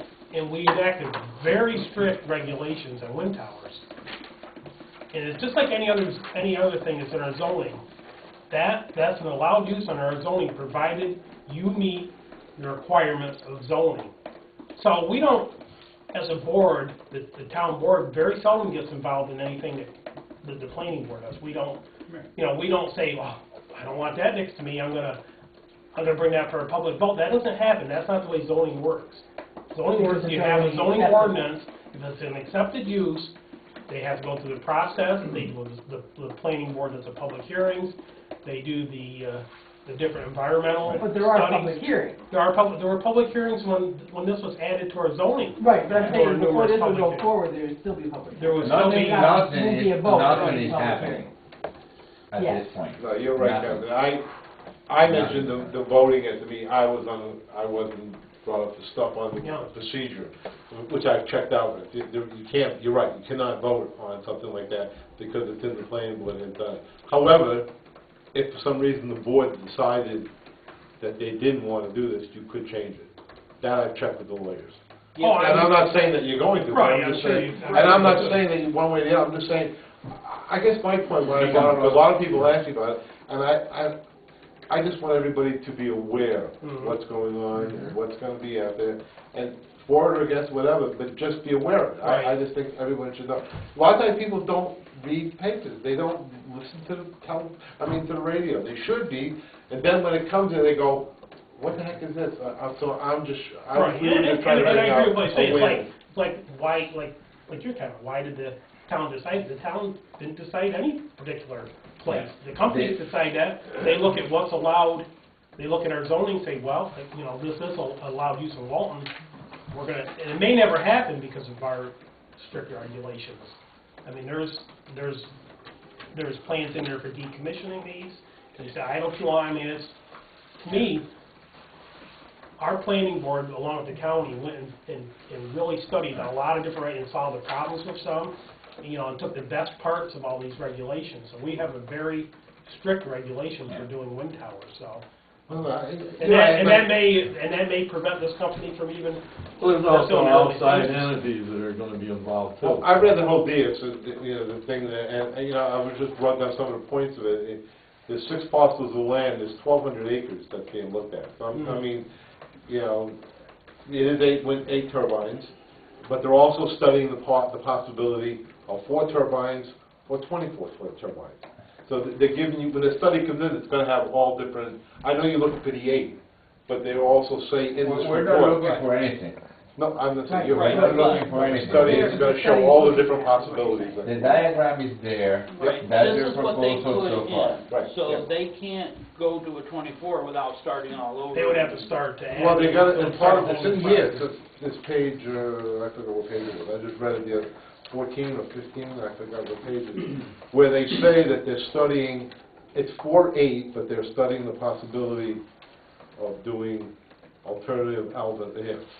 Well, I don't know, maybe Steve can enlighten us on it. In What's their addition to the project? proposed 8 turbines producing 20 megawatts of electricity, the DEIS will consider a 4 turbine project and a 26 turbine project. Right. But what That's where it came from, that someone Right. asking you about. What is the, their permit, what is their permit calling for, Steve, you know? 6 to 8 is what they. 6, 8, Yeah. okay. Right. Yeah, okay. So So they'd have to start all over they'd have to again. start the whole process. And go it through- doesn't mean that they're gonna be 26 along the edge of the village. No, That I may be understand in the, In the back, yeah. Bruce, is the town board taking a position on the wind towers, either for or against, or are you even in a position to do that? We're not in a position to do that. I mean, this is our code. As long as they meet our code, we can't just come and say, I don't like them, so, no, you The can't do that. town board chose to accept wind turbines in our town if they comply with the strict requirements that we had. That was it. The zoning was developed Yeah. the zoning rules were developed not to make it easy for them to come in. I can guarantee you that. This is in its infancy right now. This is like you know, a little fetus right now. It's not going to go anywhere unless they allow it to go. Yeah. Just bring the little pieces. Pretty good. Okay. Who's No. the property owner? Who's the property owner that's, Do you know? I don't know what his name is. I know there's one property owner who owns the majority of the property that they're going on, but I don't know his name. You can go look it up, look at the map, and then go to the county, to the tax department, and they can tell you who owns the property. We can go right on the webpage and. Or you can do it out here in our tax. Yeah. But I think it'd be good to know. Well, you know, Mike, one of my big concerns is not even looking at it or anything. I'm concerned because we're in a bowl here, and we get flooded all the time.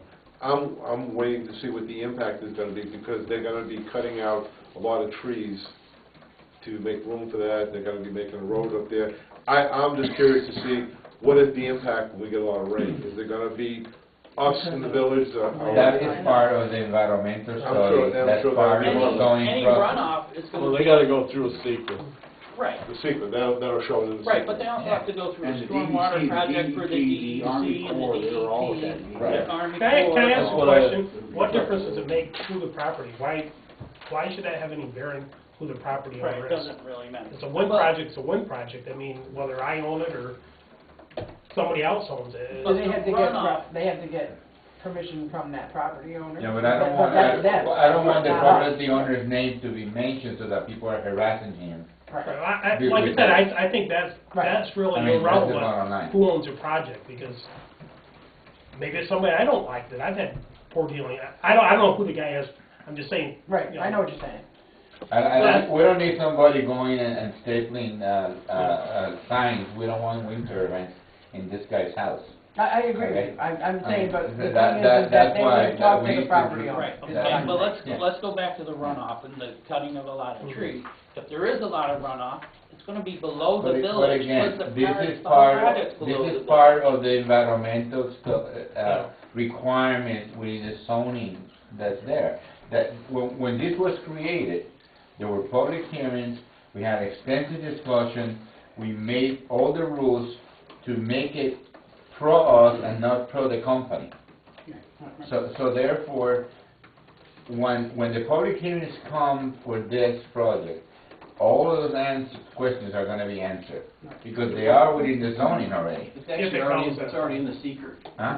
The seeker spells out how much the land is affected versus. And if you're gonna protect more than construction on more than 1 acre, or is it 2 acres, you're into a phase 2 stormwater, and that brings in the DEC, the DEP, the Right. CIA, FBI. Yeah, you get them all. Okay. I think people. What are you looking for, Charlie? There is a website that has We'll this jump the proposal gun. on it. SouthMountainWind.com. southmountainwind.com. So folks that are interested in learning more about it can look at that. It says a contour map that shows roughly where the towers would be, where the access will go. So there's a lot of information that folks that put to rest rumors, they can go to the source and find out. Okay, now, I spoke with the project representative, Owen Grant, today, and the project is basically at a standstill. The problem with doing a small project, the cost of all the research and everything is almost the same for a large project as a Which small is probably why they're project. doing the 26 too, or Yeah. Well, they're looking, yeah. having that in there. Yeah, but they can't do it where they've got located, Right, I'm thinking right. for what they want to do. But the project is basically at a standstill because of regulatory issues that they have to work out and whether they can or not.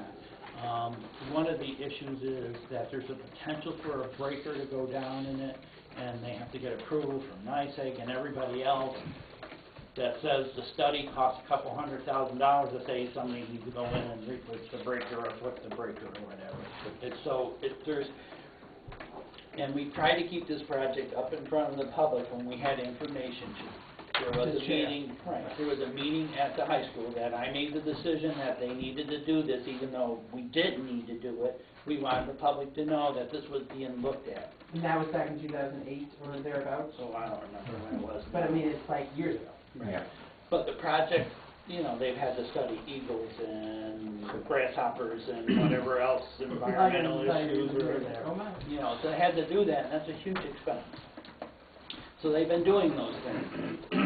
If and when this project goes forward, there will be public hearings on it, so people can voice their opinion. But it's not the type of public hearing where you can come in and say, I don't like them, I don't want them. I mean, our zoning allows this, and it's a permittable use. So you can't just say, I don't want it because I don't like it. Our I think zoning one of the allows it. things is that we have to do is, there are always going to be people who will oppose something. And no matter what you propose, there will be people who oppose it. But I think that the groundwork has been done here. I think that there's more to be done. It may never happen, but you can't just automatically say, no, I don't want it, and not look at it. And I don't think the village or town can afford to do that on anything. You know, you gotta look at it. Doesn't mean anything's going to go through, doesn't mean anything is forbidden, you know what I mean? You just gotta look at it, and I think you've done your due diligence way back to '08, which was long before my time. Well, the same thing you're saying now throws me back to the flood commission part of it, with the studies and so forth. You know, if my property is involved, okay, I mean, you're gonna be open with me, but the more people that you get it out to, well, I'm not gonna damn Reynolds because he owns a piece of property. We're actually gonna try to helping him, or, you follow what I'm getting at? Right. You need, Right.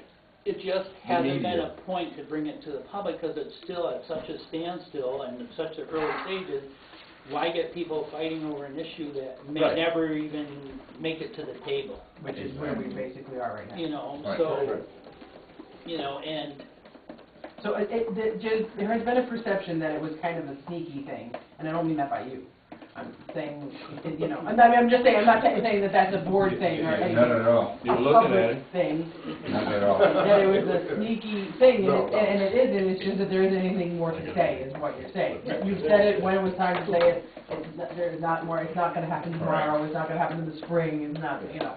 I mean, I knew there was a test Yeah. tower, windmill, whatever you call it up there, years ago, so I think everybody knew about that. Most But people did. people forget, number one, Well, and you're right, they get complacent.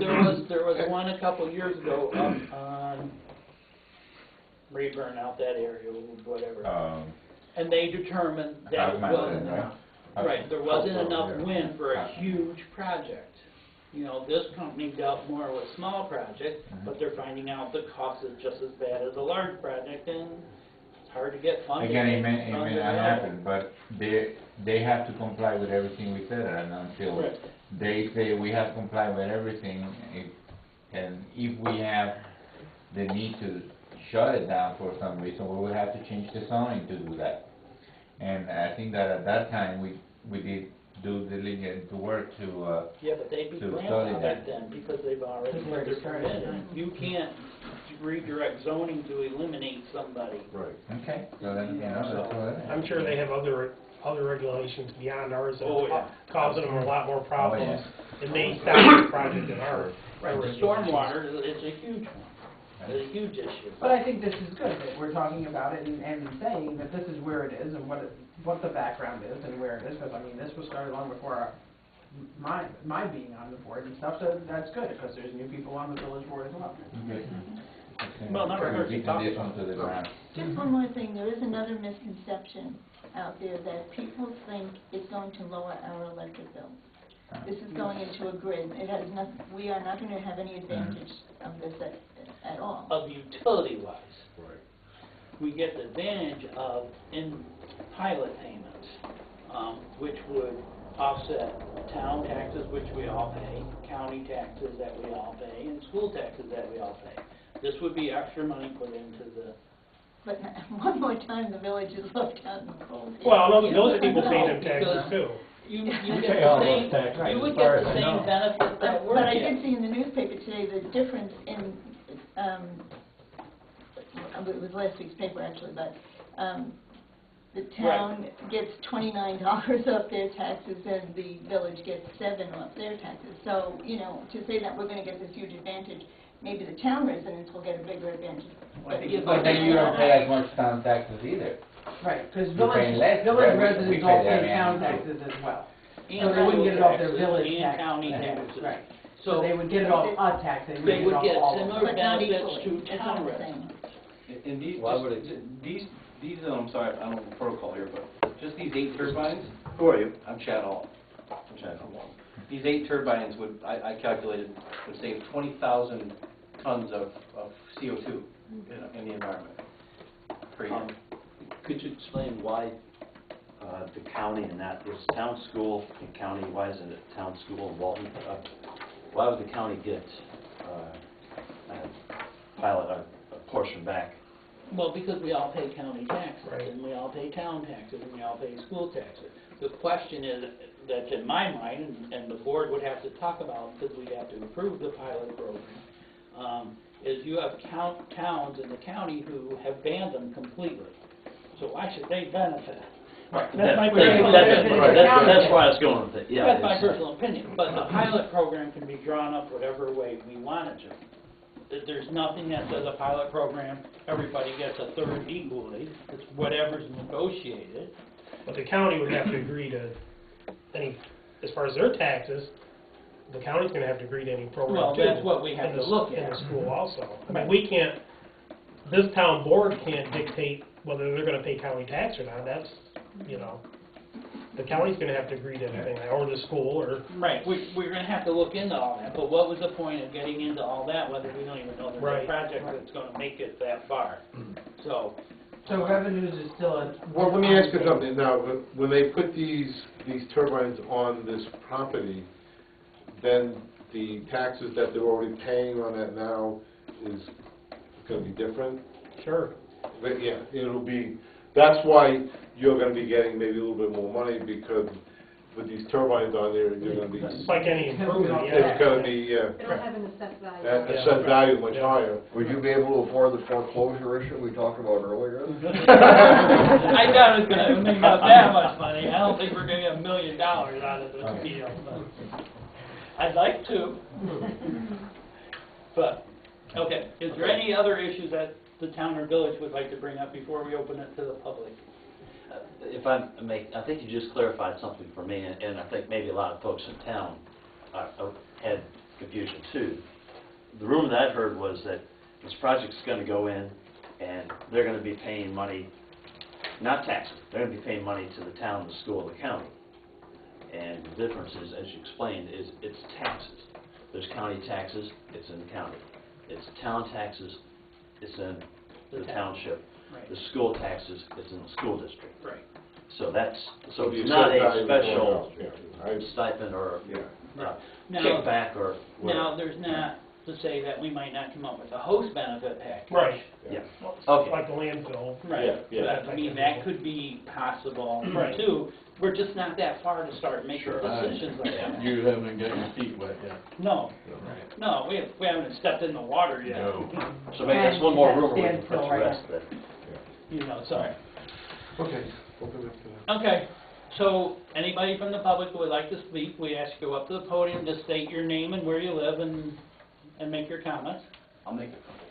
Go ahead, Chad. Okay, Chad. Sorry. Yeah, we know you are. That's all right. So, my name is Chad Hall. I'm a resident of Walton. I've been here my whole life. I have a company in Oneonta that deals, we do sell to wind turbines. However, they're not the type that would be here from what I understand. But I did some calculations today on this, and southmountainwind.com is the website. And there's also a copy of the planning board hearing that was held on Monday, April 22nd at the high school, and it has all the stuff that we talked about tonight. But just a couple of things, like I said, the project does call for a maximum of 8 turbines, up to 2.5 megawatt turbines, for a total of 20 megawatts. That would power 7,000 homes on average, which covers all of this town for sure. The highest point of the the total height of the turbines would be 492 feet at the top of the blade when it's at the highest.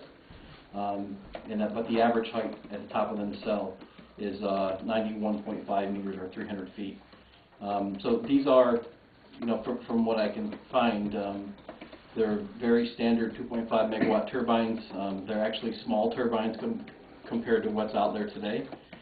Turbines can get up to, we sell them to 5 and 6, sometimes even 10 megawatt turbines.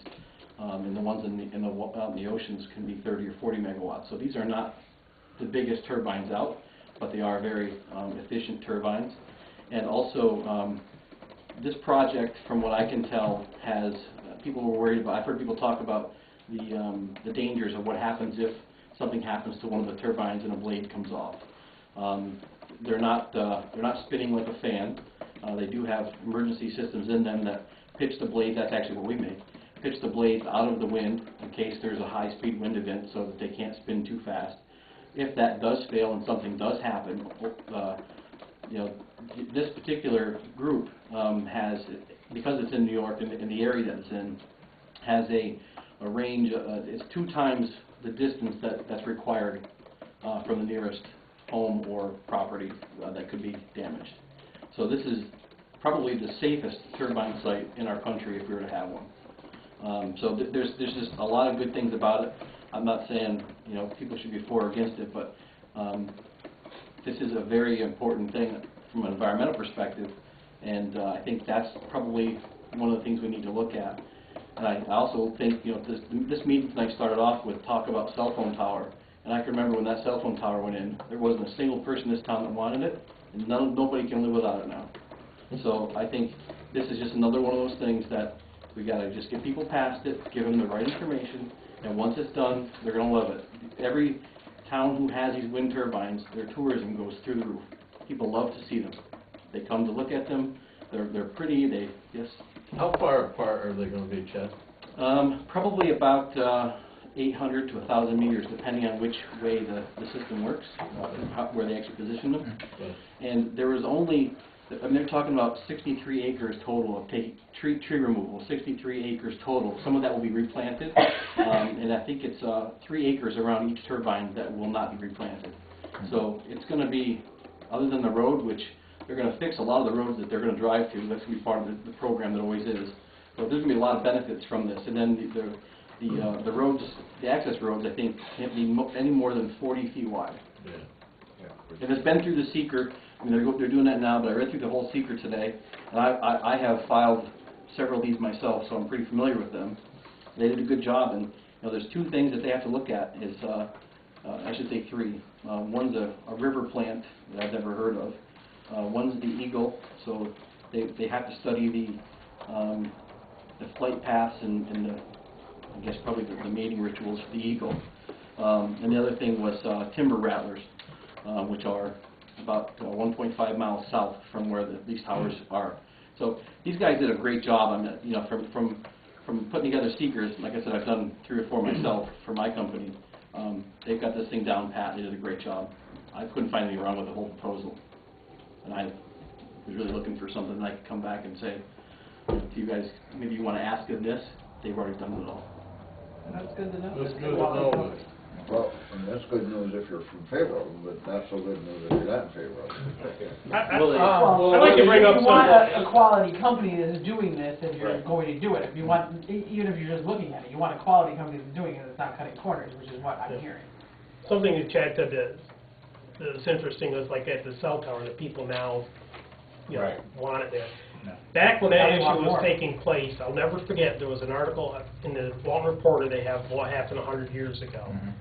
And at that time, there was a thing in there about when they were first stringing up electric lines in the village of Walton, how people were so upset, and it was just going to ruin this village.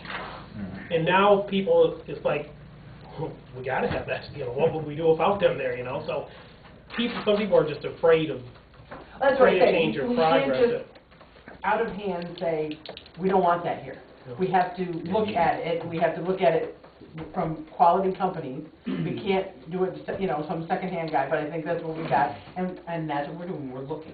you know. Whether- and it- There's so much. Whether we want it or not, Right. we have to have the knowledge. Exactly, Right. Hey, exactly. Jack, can I ask you a question? Sure. You seem to be Right. up on all this.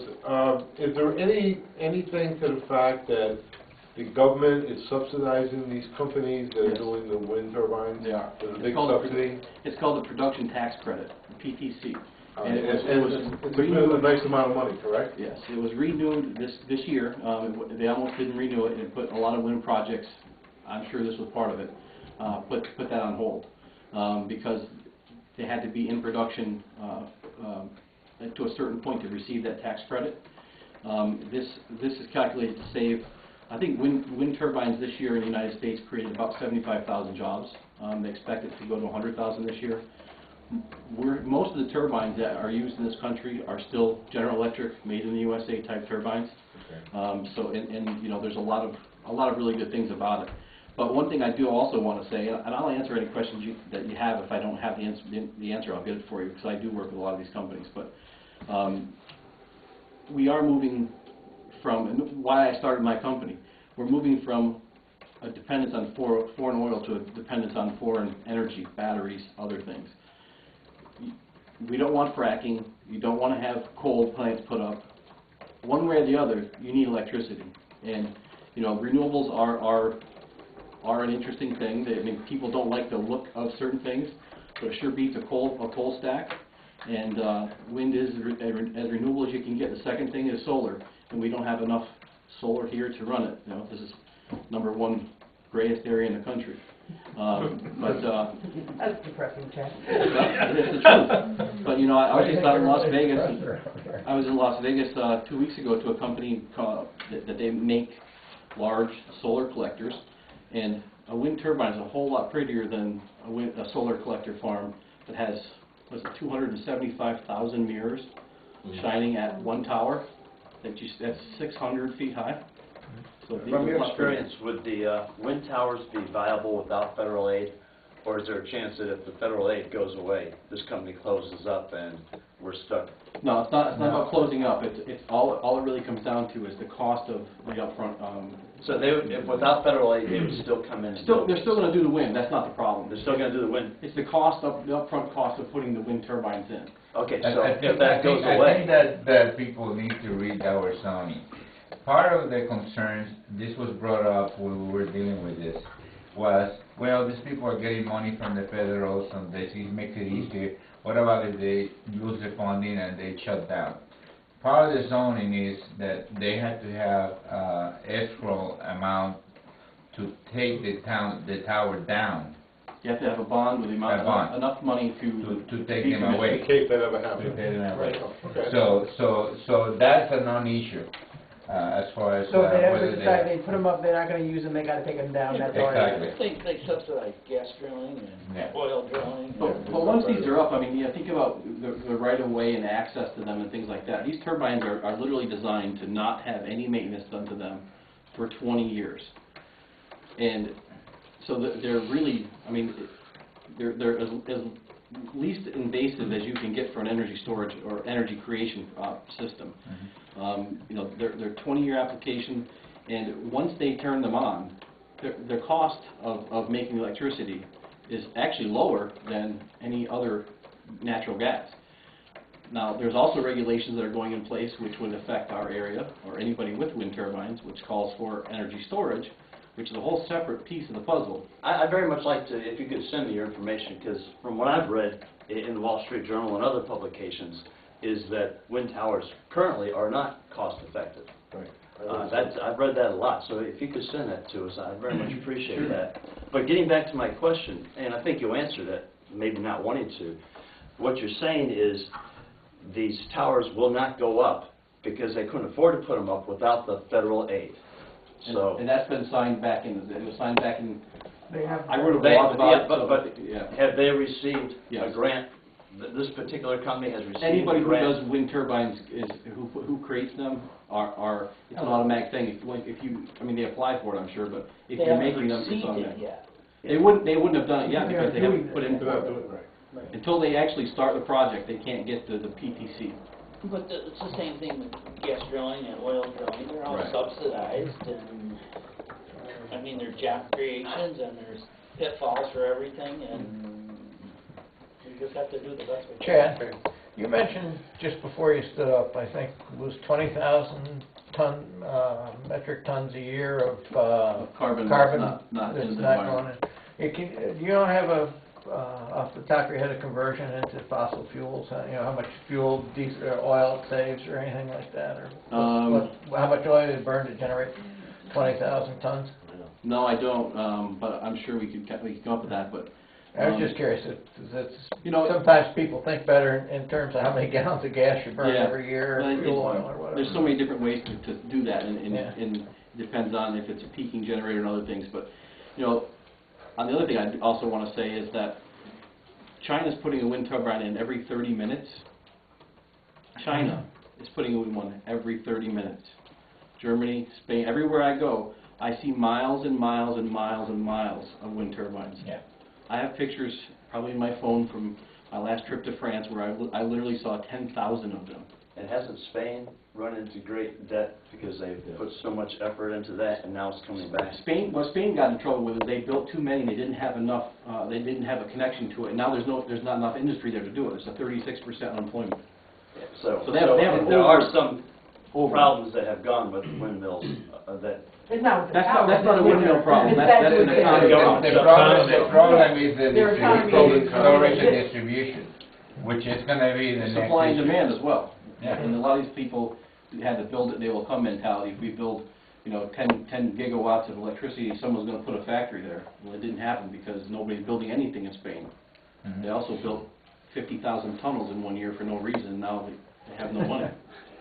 I don't think it's fair to damn this industry because of government subsidies when That's right. farmers get Everything's subsidies, Not enough. like Bruce said, oil. Everybody gets subsidies anymore. Right, I mean, Biodiesel is the most, people talk about biodiesel as being the greatest savior to the environment. It costs almost 2 times more to make biodiesel than it does regular diesel, except for that's subsidized 85%, so they can sell it at the same cost as diesel fuel. To kind of bring everything to a close here, I think as the two of you have brought out very clearly, we have a very good planning board that have done a lot of homework, trying to anticipate what's best for Walton, what's best for the county. Thank you, We're Chad. waiting for the results of that to come through, Thank you, and Chad. until that happens, we're just waiting. The two of you are, again, to be commended for looking after this, bringing it forward to the public. Kudos to you. Now, Chad, I have a question. You said something about it would power 7,000 homes. Now, it's not that we're going to get that power because it's going to go on the grid, Right. but it's enough to power us. What we are going to get is the subsidy. If some other part of the grid were to go down, you'd still have that power coming through our area. Right. Towns that have their own power cooperatives, like Sherburne, in the Hamilton area and all that, Green as have, well. right, Green, have seen a decrease in the cost of the electricity because part of the contract with those companies was to funnel some electricity through them, type of situation. I mean, so those are things that Well, we're not to that point. once the generation is there, if something happens here along those ways, then we can, work into that. Oh, there was one thing I want to mention real quick. Teresa, you asked why they picked that spot. Right. It's not only the wind is there and the geography works, but there's also feeder lines from NICEAG that they could tie into, and the substation. So there's a lot of other things that made it. It really the site picked itself. No one picked it other than saying, hey, they look at these maps, they overlay them. It's somebody's job to say where are these feeder lines, where are the substations, where there could be wind be because of the mountains, and it picked itself, quite honestly. Yeah, I mean, I was at a county board meeting where they were talking about an extension of these power lines, or a new one that's going through the corner of Walton. So that would be another area, I would think. I just hesitate. I don't understand why they felt that on the edge of the population, the concentration of population is the best place to put these. Well, I can show you. There's the overview map. They did a pretty good job on the website at Southwind Power. There's a map that shows the wind turbine project, and actually points out where each one of those turbines would be, and it shows the connection lines. And I mean, you probably could tell us better than anybody else what the cost of copper is these days, but I think there's like 8 or 9 miles of copper that's gonna be buried 4 feet below. But this is right on the website. And So the you can size see of that copper That's where you're it's going. talking This will be the about is position way of each of those beyond wind turbines. If they do 8. 12, number This is 12. an axis, these are, this is an axis, Okay. that line that runs down, just behind Okay. the sewer plant. Is there any other There's a public comments? Feeder line that runs there. Anybody else like to speak at all? Chad, do me a favor, just tell me now where is the armory? Armory. Okay, and then if there's nothing else that comes between this joint venture, we will call it finished. But, You had mentioned before about a vote on the flood condition things. I don't know if you did that or you're planning on doing that, but I don't remember you taking a vote. no, You're not gonna do it? no, Ed pointed out that the town, village attorney said that you have to do it at your Okay, I board just didn't meeting, want- and this doesn't count as a Didn't board want you to meeting. forget. He said, I talked to Dave Murphy, who does, he has probably 85% of the county, and he said, you can discuss it, but this is a public meeting, this is not your official meeting that you have it, so we can agree to do it in principle, and then we'll go back to our regular meetings, and then we'll make a final vote. But we have a consensus that it's going to be done, so we can tell Soil and Water they can go ahead with it, there'll be no problem. Okay, this meeting is adjourned. I want to thank everybody for coming. Yeah. Thank you very much, it was very nice. We should do it, we should do something like this again. I mean, maybe, we can do it annually, or we can do it twice a year, or something like that, because I think it's a good thing, just to get things out. Let's do it quarterly. Yeah. And at like the end of the year, like to follow up with things, or? We can You do want it me like, to how about in come like in? in January or something like that, or I February? mean, personally, I would think once a year is not often enough. Not often enough? Right. I thought you said is often. And probably twice a year, every 6 months, and stuff. I would just do it from Ron, November.